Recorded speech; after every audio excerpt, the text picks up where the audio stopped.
Kidney failure patient के अंदर creatinine एक बढ़ती हुई दिक्कत होती है। तो क्रिएटिनिन को कंट्रोल करने के लिए जितने भी किडनी फेलियर के पेशेंट हैं उनको अपना प्रोटीन का इंटेक बंद कर देना पड़ता है। आपने प्रोटीन का इंटेक नहीं करना। प्रोटीन का जो मॉलिक्यूल होता है वो काफ़ी बड़ा होता है और बॉडी में जब वो मेटाबॉलिज्म के अंदर जाता है तो वो छोटे छोटे हिस्सों में डिवाइड होता है। प्रोटीन एक ऐसी चीज़ है जो हमने किडनी फेलियर पेशेंट में बहुत सोच समझ कर देनी होती है।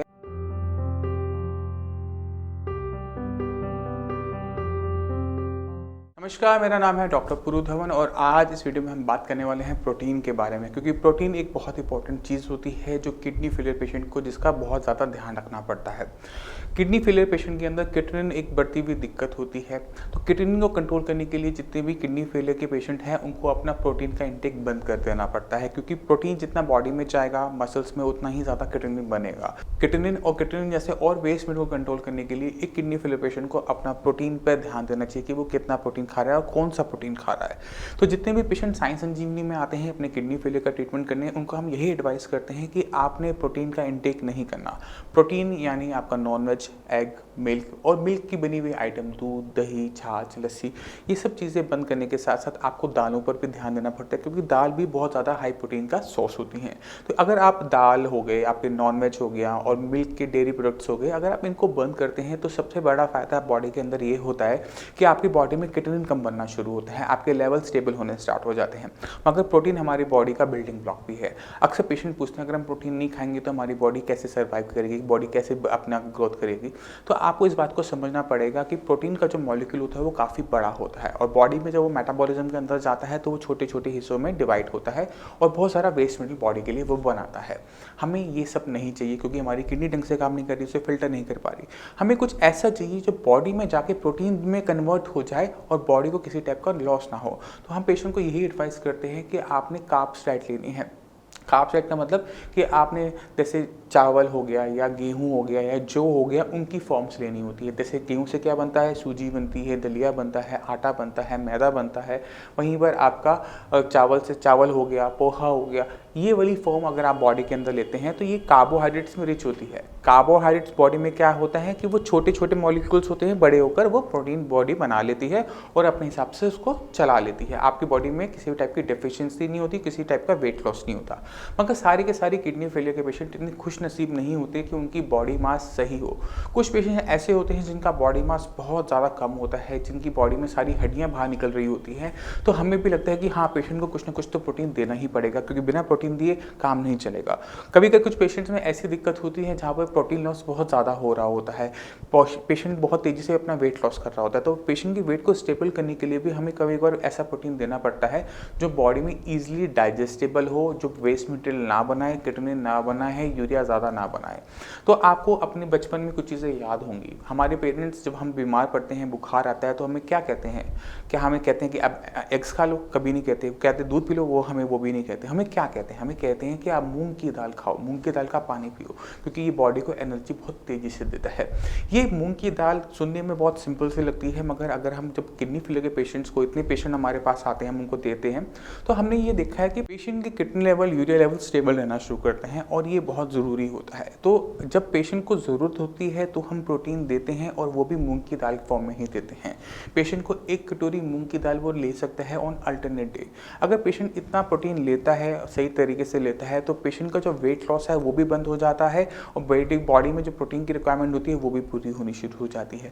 तो प्रोटीन एक ऐसी चीज़ है जो हमने किडनी फेलियर पेशेंट में बहुत सोच समझ कर देनी होती है। अगर हम देते हैं तो हमें लेवल बढ़ते हुए नज़र आते हैं, अगर हम नहीं देते हैं तो पेशेंट के जो लेवल्स हैं वो स्टेबल हो जाते हैं।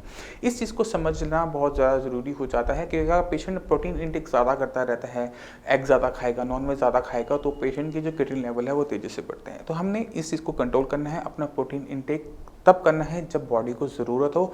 अगर बॉडी बिना प्रोटीन के सर्वाइव कर रही है, बॉडी अच्छी तरीके से इसको मैनेज कर रही है, आपका लीवर सही तरीके से फंक्शन कर रहा है, बॉडी में किसी टाइप की वीकनेस नहीं आ रही, तब तक आपने प्रोटीन को बंद रखना है, उसको इनटेक नहीं करना। सही डाइट और सही ट्रीटमेंट से पेशेंट की रिपोर्ट्स में भी बहुत अच्छा फ़र्क आना शुरू होता है। मैं चाहता हूँ कि आप कुछ पेशेंट्स के वीडियोज़ देखिए, उनकी रिपोर्ट्स देखिए, तो आपको बहुत क्लियर कट आइडिया मिल जाएगा कि कैसे साई संजीवनी किडनी फेलियर के पेशेंट्स को हेल्प करता है।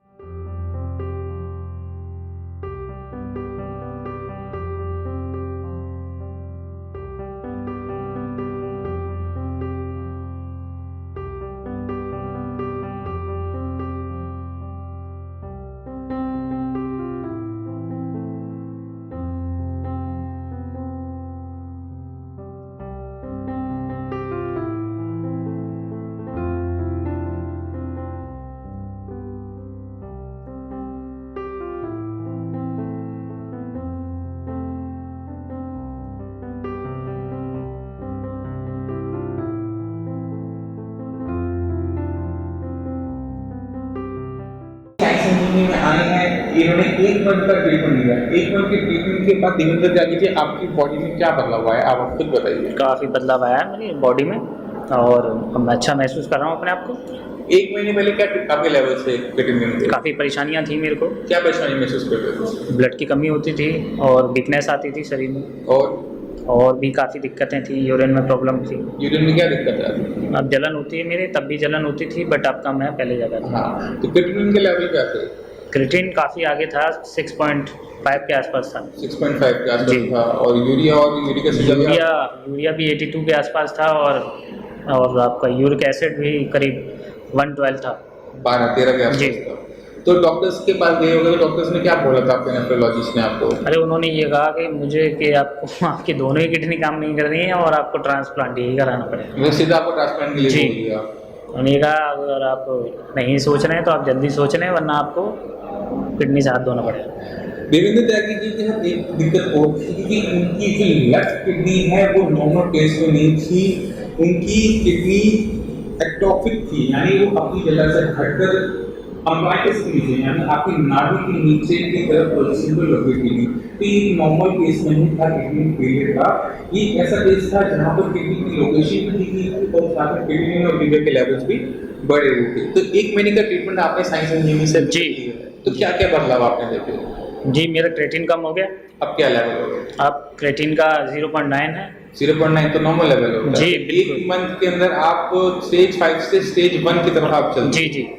और यूरिक एसिड का क्या लेवल्स हो गए? यूरिक एसिड भी मेरा जो 12 था अब करीब 6-9 के हाँ, आसपास। तो ये भी नॉर्मल हो गया। जी। और यूरिया भी हो गया, पहले 82 था अब 30 है। चलिए। तो आपने खुद देखा कि अगर पेशेंट को सही नॉलेज हो कि उसने क्या खाना है क्या नहीं खाना, और सही गाइडेंस हो, सही ट्रीटमेंट हो, तो कोई भी किडनी फेलियर का पेशेंट अपनी कंडीशन को बहुत अच्छी तरीके से मैनेज कर सकता है।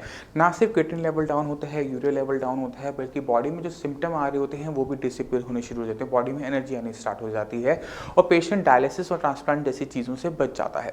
तो ये बहुत ज़्यादा ज़रूरी है हर किडनी फेलियर के समझना कि जो किडनी फेलियर की दिक्कत आपको बताई जाती है कि ये आपको किडनी फेलियर की तरफ ही लेके जाएगी, आपको ट्रांसप्लांट ही करवाना पड़ेगा, उसे रोका जा सकता है। आपकी किडनी फेलियर की कंडीशन को आराम से संभाला जा सकता है। आपकी किडनी आपके साथ पूरा लाइफ टाइम अगर ध्यान देगी, अगर आप उसका ध्यान देते हैं।